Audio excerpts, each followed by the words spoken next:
And now, the moment you've all been waiting for. You're tuned in to Tapped Out. Hosted by Brendan Tobin and Sean Levine. Only on the BetQL network. We appreciate Cliff McLean from Die Hard MMA for joining us in that last segment. I got all the help a man could ever ask for. I got Kenny spinning the wheels. I got Jake producing the action with my co-host Brendan Tobin. I'm the sports machine, Sean Levine, and you for the next hour and change talking a little fighting. And the odds are officially out for a fight that we've all been looking forward to, Brendan. Aljamain Sterling versus Sean O'Malley. Now, we all knew, I think we all knew, O'Malley was likely to be an underdog in this fight. According right now to BetMGM, he is a plus 220 to take Aljamain Sterling's belt. If you want to bet on the champion, he's minus 375. Let's do a little segment called Does This Dog Bite? I want to talk underdogs here because I know you like to play yourself a good underdog when you're trying to make a little money. Let's start with that one. Sean O'Malley, plus 220. Does that dog bite? You're muted. No, I don't think so, Sean. Excuse me for that. Sorry, muted at last segment. No, I don't think I will play Sean O'Malley there, and I'm sure Ward will get back to him, which is not to say that he's not a talented fighter. I just think that of Aljamain Sterling, he's got too many ways to go get the victory here. I don't think that he's going to play a striking game with him. I think he's going to, take him down, drag this thing through deep waters. So I don't find it tempting enough to go there with him. I also wonder what the fight's going to look like according to the numbers on fight night, because we're talking about Sean O'Malley, who's definitely at this point, if you want to call him a top 3 most popular fighter, top 10 most popular fighter, we agree he's a very popular fighter. And then you've got Aljamain Sterling, who everybody loves betting against, and they have for a long time now. So plus 220 on O'Malley probably feels like it's going to be closer to like plus 200, 2-1 by the time the fight goes around. What I'm telling you is get in where you fit in. If you like O'Malley, get it now, because I don't see him becoming any more of an underdog than he already is. We spent a few minutes earlier talking about, yeah, I would. Yeah, plus 220. And here's the thing. If it's a close fight, I'm not saying there was any funny business in the Petr Yan fight, but couldn't you kind of see the result being the same thing? And I don't know if the judges are swayed, or I don't know if it's just the energy in the building, but what I'm telling you is if the fight is close, and O'Malley does get in close fights, even when he's lost, it's not like, he's been in close fights. Doesn't it feel like he's probably going to get the decision? I definitely can see what you're saying there, but typically, when you see a guy has a big grappling advantage, like in this fight, that typically is where, I don't care how much more popular you are.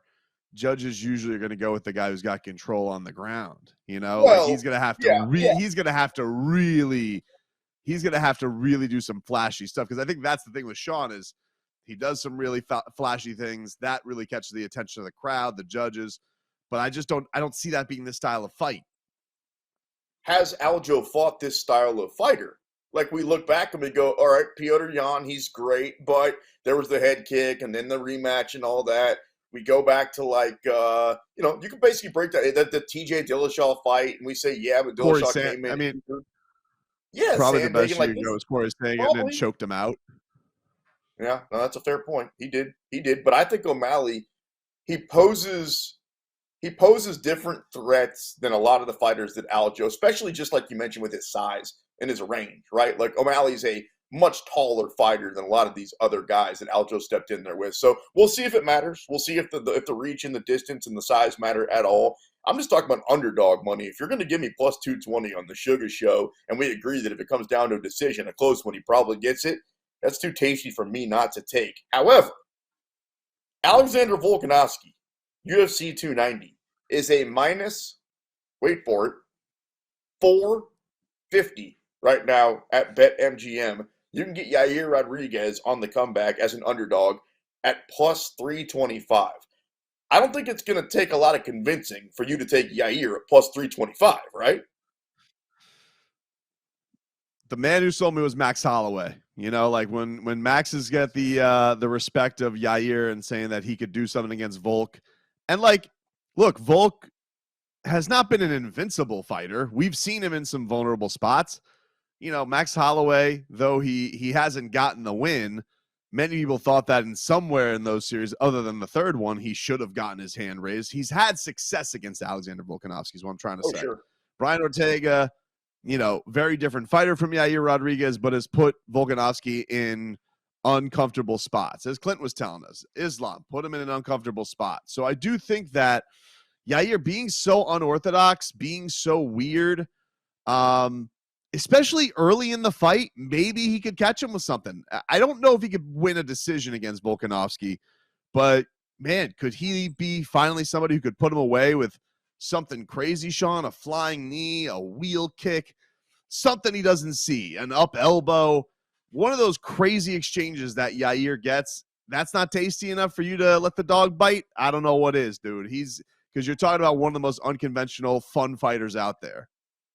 Volkas is so headstrong, and I mean that in the literal and figurative sense both, right? Like, we know how tough he is mentally, and also Brian Ortega was trying to squeeze that guy's head right off of his body, and if you're not going to tap when your head turns completely purple like that and it's sunk in for that long, I don't know how he actually gets beat. I know that the scorecards tell me that he lost his last fight against Islam, but you and I both agree that if he didn't win that fight, damn, he looked pretty good and it was close. So I don't think I can pay the minus 450 for Volk, though. That's just a little bit too expensive of a price.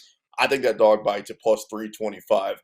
All right, here's a dog that I wonder if you think still bites, because this is an old dog. I'm talking about Lassie, Old Yeller. I mean, this thing's old. Tony Ferguson versus Bobby King Green. You can get El Kukui at UFC 291 at BetMGM right now. At plus 235, you got to pay minus 330 for Bobby Green. Does that Tony Ferguson dog have any bite left? Man, probably not. But I do feel like he's got a beatable guy here in Bobby Green. It's not like It's not the creme de la creme. Like I he gives me some kind of crazy interview during the week, or I watch him, I don't know, build himself a treehouse that he stood on his head and, like, I don't know, juggled knives while he was training, whatever, some weird thing that El Kukui did.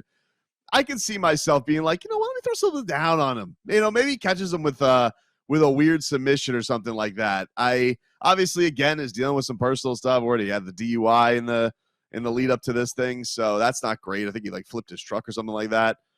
But Bobby Green is beatable. I don't think it's not like he's taken on like one of the best dudes in the division. He's taken on basically a gatekeeper. So yeah, maybe the old dog has got one left in him. You want one of the best dudes in the division? I got it for you. I'm talking about friend of the show, Bobby Knuckles, Robert Whittaker at UFC 290. Now, you got to pay for him, minus 360. However, the dog named Dricus Duplessis, plus 295. And, dude, I have been riding this dog. He has been making me money. And as much as I love Robert Whittaker, I think this dog bites, man. If you're going to give me 3-1 on Duplessis, I got to play it. I get you. I got to see it from him against Bobby Knuckles. And he's got a lot riding here because he's basically got the champion saying that, hey, you got a title shot waiting for you if you beat this guy. Hell, if you beat Robert Whittaker, you probably deserve it. 1 million. But I've only seen one guy really make Robert Whittaker look human, and that is the champ himself right now.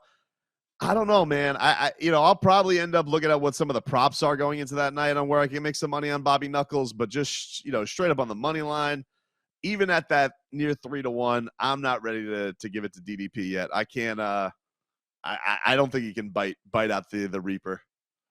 You mentioned Israel Adesanya has Robert Whittaker's number. They fought twice. He's beat him twice. If Whittaker wins this fight, does he get a third crack at Stylebender? Probably not. I don't know. Then I guess you probably go searching to Hamzat land. I don't know where they go if Dricus can't get it done. But no, I don't think so. I just feel like he's had his crack at him. And I don't think it really interests Izzy. I don't know if it interests me. Hamzat Land sounds like an amusement park that I have to get to at some point in my Terrifying. life. That place sounds, dude, it sounds just crazy, right? These roller coasters are literally hitting the clouds. Brendan Tobin, Sports Machine, Sean Levine. All right, does this dog bite? Friend of the show, Cheeto Vera, plus 275 against Henry Cejudo at minus 330. I know that dog's biting.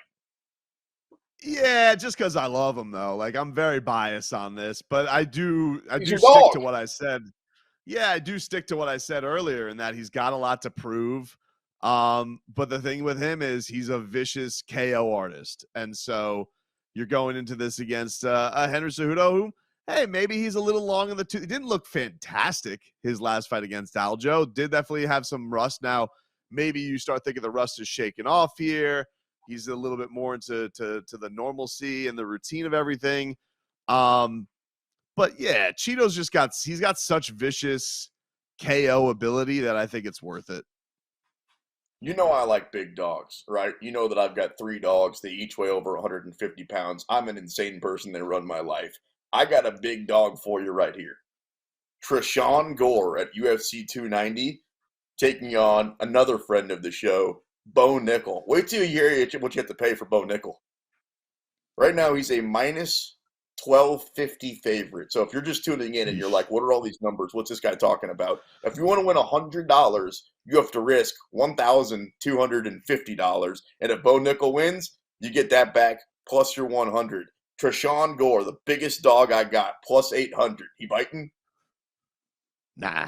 I mean, like, it's almost like, and it's not fun if you're betting on Bo Nickel because, like, he just seems like the unstoppable prospect right now.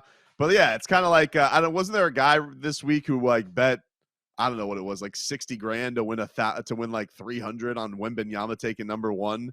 Like that's like what this is. Like you're betting on Bo Nickel. It's as sure a thing as it gets right now.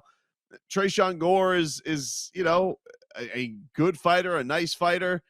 Bo Nickel, everybody kind of sees as like the it dude. Like if Trishawn's he's got to hit him with something Bo's just not ready for, or like, you know, really put him in danger early.